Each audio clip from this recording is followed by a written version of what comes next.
the 7th of July 2017, 122 countries voted in favour of the Treaty on the Prohibition of Nuclear Weapons. Countries that don't have nuclear weapons, but live under their threat, voted for a ban.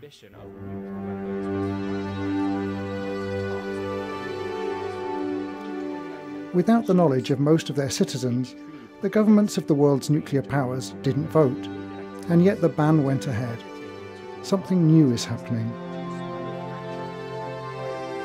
To challenge the mainstream security discourse that treat these as tools of international security, the language of deterrence, treating these weapons as something that prevents conflict, instead of actually examining them for what they are. The focus changed from tools of security and stability to human beings are destroyed.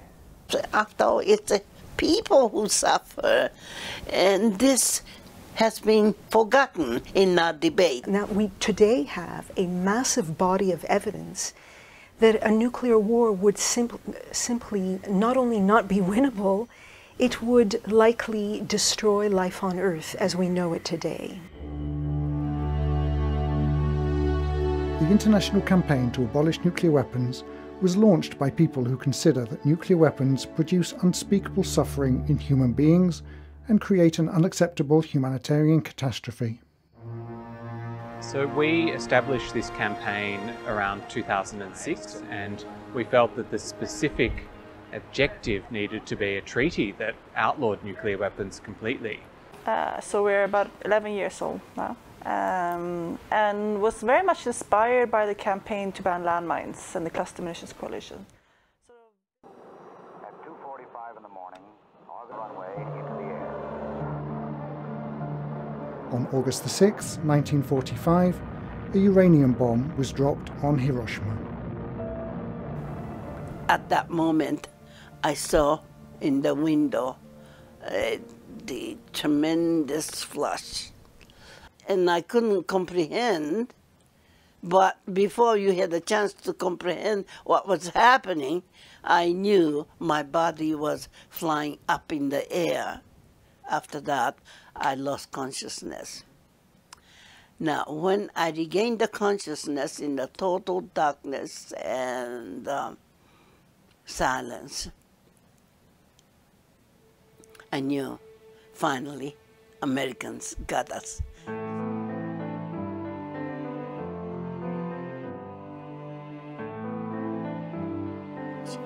Also, it happened at 8:15 in the morning. It was dark, dark like twilight. And then I began to see in the dark some moving objects. But they were so silent. They didn't look like human beings. The hair was standing up and all curled up, and skin and flesh were just falling out. Some were carrying the eyeballs in their hands, the skin and the flesh hanging.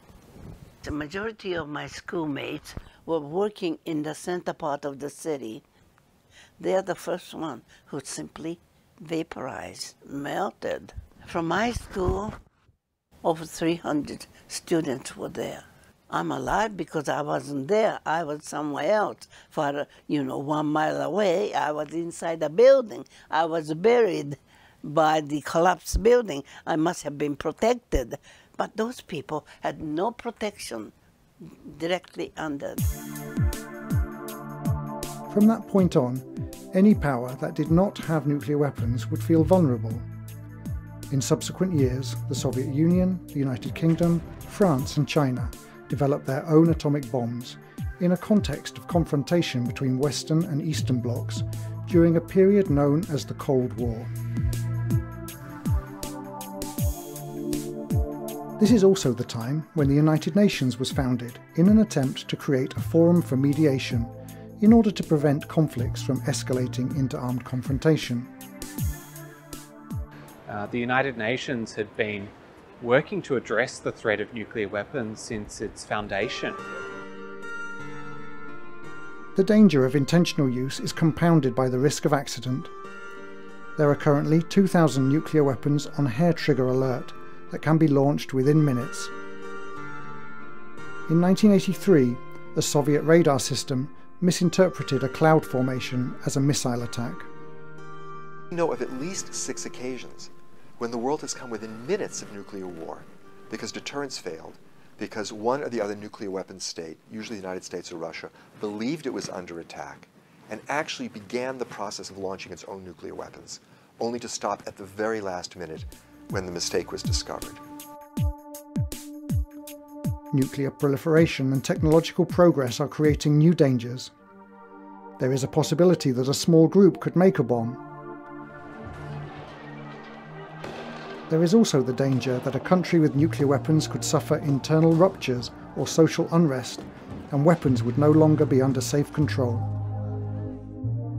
Computer systems can also be hacked. Finally, any kind of explosion at a nuclear power plant would create massive, uncontrollable contamination. Millions of people would be exposed to lethal doses of radiation. So this is an enormous problem, and one which is generally ignored completely.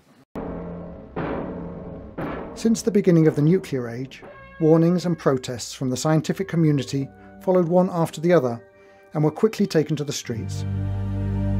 In November 1961, Women for Peace were pioneers when they went on strike and publicly demonstrated and marched against nuclear weapons in 60 cities across the United States.